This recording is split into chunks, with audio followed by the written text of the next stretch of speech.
नमस्कार। खबरों की खबर में आपका स्वागत है। आज सुप्रीम कोर्ट से एक ऐसी खबर आई है जिसे सुनकर आपको सही में लगेगा कि जो न्याय की देवी है उसने आंखों के ऊपर पट्टी बांध ली है, वो अंधी हो गई है। और तो और सबको मालूम है कि ये गलत है, लेकिन फिर भी कोई आवाज नहीं उठाता, कोई कुछ बोलता नहीं। और इस खबर से आपको यह भी समझ में आएगा कि क्यों इस देश को एक यूनिफॉर्म सिविल कोड की आवश्यकता है।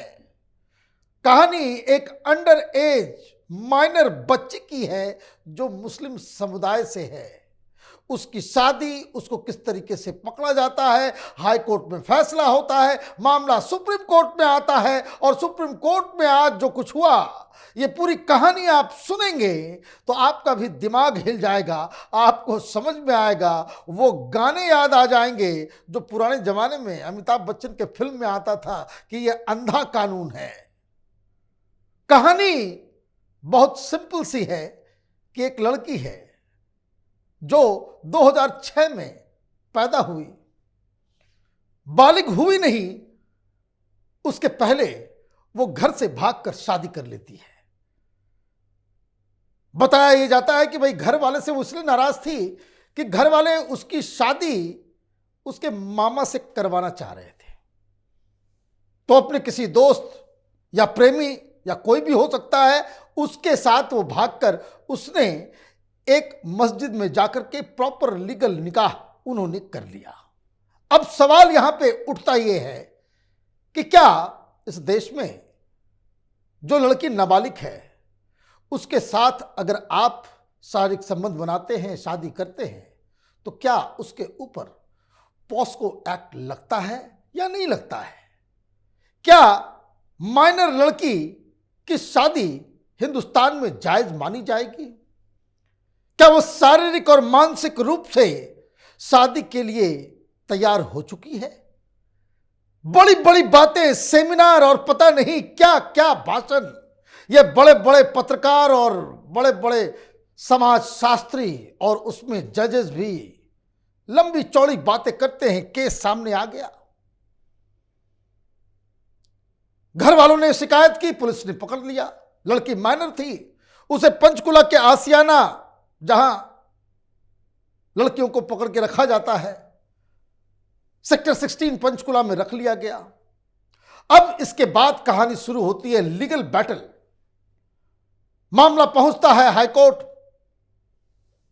इस लड़की का पति 26 साल का, ये माइनर, और हरियाणा और पंजाब हाई कोर्ट की तरफ से जो फैसला आया वो भी दिमाग घुमाने वाला।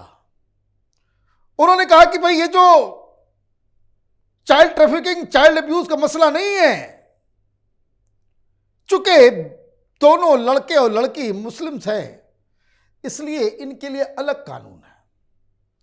वो मुस्लिम पर्सनल लॉ के हिसाब से उनके लिए कानून बनेगा कि चूंकि उसको डिटेन कर लिया गया था तो हाईकोर्ट में चले गए थे रिट पिटीशन डाल के, हिबियस कॉर्पस। और वहां पे जो हाईकोर्ट ने फैसला दिया वो फैसला ये दिया कि ये निकाह भी जायज है और लड़की को बकायदा उसके पति जावेद के पास भेज दिया। अब आप ये समझिए, हिंदुस्तान में आप इस तरह का जजमेंट भी आता है कि सबको मालूम है वो माइनर है, माइनर की शादी नहीं हो सकती, लेकिन ये स्पेशल केस है कि भाई आप मुसलमान हैं, आपने निकाह पढ़ लिया, आपने एक मुस्लिम लड़के के साथ एक काजी के सामने शादी कर ली। तमाम देश के कानून, चाहे वो पॉस्को एक्ट हो, चाहे चाइल्ड से जुड़ा हुआ जितने तमाम कानून हैं, उसकी धज्जियां उड़ा दो। और हाईकोर्ट का जब फैसला आया तो बवाल मच गया चारों तरफ, क्योंकि ये गलत है। तो एनसीपीसीआर वाले आ गए, इन्होंने सुप्रीम कोर्ट में इस फैसले को चैलेंज किया। और चैलेंज किया इसलिए क्योंकि वो ये चाहते थे कि जो हाईकोर्ट के द्वारा जो आदेश जो पास किया गया है उसको निरस्त किया जाए। तो आज सुनवाई हुई, सुनवाई भी कहां हुई? सर्वोच्च अदालत के भी सर्वोच्च बेंच में, जहां स्वयं chief justice of India Chandrachud साहब वो इसकी सुनवाई कर रहे थे।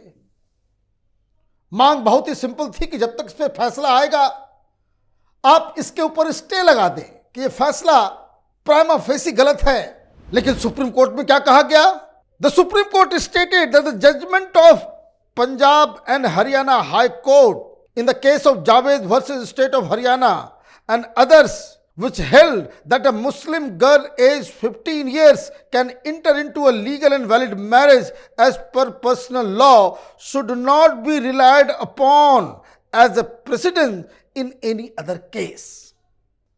ये कह दिया चीफ जस्टिस ने कि भाई ये जो फैसला आया है वो प्रेसिडेंस नहीं बन सकता।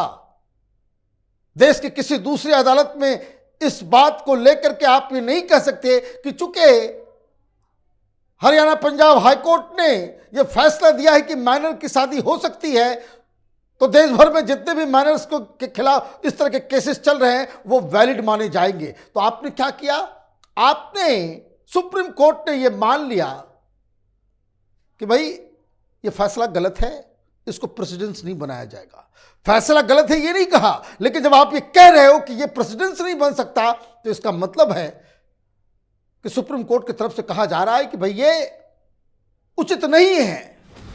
तो फिर उसके केस को स्टे क्यों नहीं किया गया? अब एनसीपीसीआर की तरफ से सॉलिसिटर जनरल आर्ग्यू कर रहे थे, तुषार मेहता। उन्होंने क्या कहा कोर्ट के अंदर? उन्होंने कहा the girl who are 14, 15, 16 are getting married. Can there be a defense of personal law? Can you plead custom or personal law for a criminal offense? The SG submitted. We are on the question if the marriage will be valid at all in the face of criminal law existing and the POSCO Act. सीधा सीधा सवाल है। जो criminal laws हैं, जो miners को deal करती हैं, और जो पॉस्को एक्ट है, उसके सामने ये पर्सनल लॉ, ये पर्सनल चीजों को बता करके आप क्या इस तरह के की शादी को वैलिड बता सकते हैं? और इसलिए ये प्ली किया जा रहा था कि उस आदेश को जो हाईकोर्ट से आया है उस पे कम से कम अभी स्टे लगा दिया जाए। लेकिन इसके बाद चीफ जस्टिस ने जो कहा वो सुनिए। Her parents wanted her to marry her maternal uncle. What will happen is, the moment we stay, she will be restored to her parents, which she does not want. We will issue notice to decide upon the question of law and say that the judgment may not be used as precedence. The CGI added, the SG pointed out that many such orders are being passed by the high courts in several cases. मतलब गलत हुआ है लेकिन अभी फैसला नहीं दिया जाएगा। होता क्या है, ये मुद्दा इसलिए बड़ा बनता चला जा रहा है क्योंकि सुप्रीम कोर्ट के अंदर ही यूनिफॉर्म सिविल कोड के ऊपर बकायदा बहस चल रही है। कोर्ट की तरफ से केंद्र सरकार को यह कहा गया है कि आप बताएं कि भाई आप इस पर क्या कुछ करने वाले हैं। यूनिफॉर्म सिविल कोड देश के संविधान के द्वारा तय किया गया है कि हिंदुस्तान में कोई पर्सनल लॉ की कोई जगह नहीं है और सरकार को यह आदेश, यह संविधान देती है आर्टिकल 44 के तहत कि हिंदुस्तान के अंदर में एक यूनिफॉर्म सिविल कोड बने। वैसे मैं आपको बता दूं, अभी हाल में ही केरल के हाईकोर्ट ने साफ साफ कहा था कि किसी भी कीमत पे किसी धर्म या किसी पर्सनल लॉ के बहाने किसी भी अंडर एज लड़की की शादी नहीं की जा सकती है। अजब देश है ना, इसलिए मैंने कहा हैरत अंगेज चीजें होती है कानून के हिसाब से।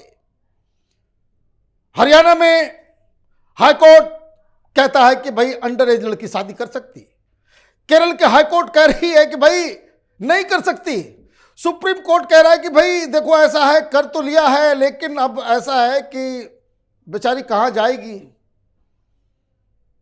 हरियाणा का कोर्ट का फैसला है वो हर पे लागू नहीं होगा, लेकिन हम क्या करें, अब आगे सुनवाई करेंगे। ऐसे चलेगा देश, ऐसे मिलेगा न्याय। हाई कोर्ट और सुप्रीम कोर्ट के जो जजमेंट होते हैं वो अपने आप में कानून होता है। इस तरीके से बच्चियों को शादी के नाम पे, धर्म के नाम पे, पर्सनल लॉ के नाम पे अंधकार में डाला जाए तो कितनी हजारों लड़कियां होंगी जो रोज, जिन पे यह दबाव दिया जाता होगा कि अंडर एज में तुम शादी कर लो। ऐसे देश आगे बढ़ेगा? कौन सोचेगा इनके बारे में?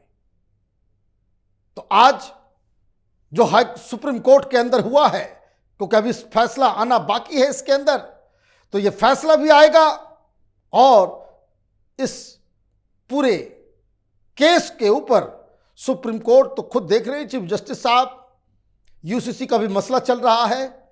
देश के नेताओं को भी देखना चाहिए, सांसदों को भी देखना चाहिए और देश की मोदी सरकार को भी देखना चाहिए कि अब वक्त आ गया है कि ये जो शादी के एज को लेकर इतना जो कंफ्यूजन क्रिएट हो रहा है उसके लिए एक कानून बनाए और जल्द से जल्द हिंदुस्तान के अंदर एक यूनिफॉर्म सिविल कोड, जिसमें धर्म के आधार पे न किसी को बेनिफिट मिलना चाहिए, न किसी के साथ कोई जाति हो सके, इस तरह का एक यूनिफॉर्म सिविल कोड आए। यही वक्त की नजाकत है। आप देखते रहिए कैपिटल टीवी। हमारे वीडियोस को लाइक कीजिए, शेयर कीजिए और हमारे चैनल को सब्सक्राइब कीजिए। धन्यवाद।